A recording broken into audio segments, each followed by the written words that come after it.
So welcome to Tompkins Square Park.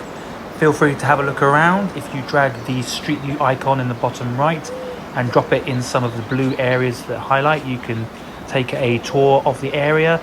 It's a nice manicured green part of the city. It's run by the local city park authority, and as you can see, it's a beautiful part of the city with basketball courts and places to play, children's playgrounds, or somewhere that is a fantastic part of the city to replicate some of the green spaces that people lack in, who don't have gardens and so on. So it's a really exciting part of the city and a really beautiful part. These days, you'll notice Tompkins Square Park perhaps on the news. They've got a Halloween dog parade every year, and it's quite synonymous now with some of the dog culture in New York. It's a very gentrified area, lots of high expensive places around, lots of expensive flats and condos in and around the area. But it's had quite a violent history, Tompkins Square Park. Going back even all the way back to the 1890s, there were police riots there. But more recently, in the 80s, there was quite a violent and turbulent time.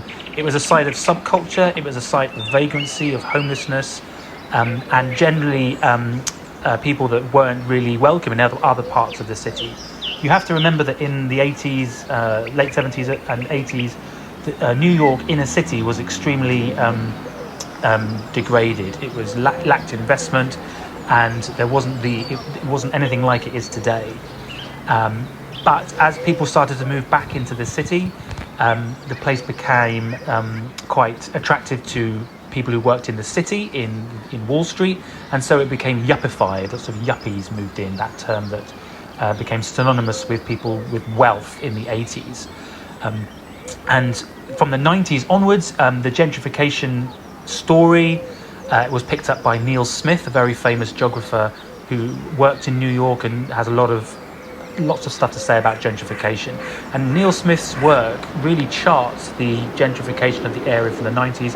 He even talks about de-gentrification as some investment came out of the city, or out of the area during that time. And so if you want to know more about the history of the gentrification of this site, then do go away and read Neil Smith's work. That's not to say that the area still doesn't have pockets of subculture and areas which perhaps are resisting gentrification. So we're going to go and have a look at some of those areas now. So just follow me.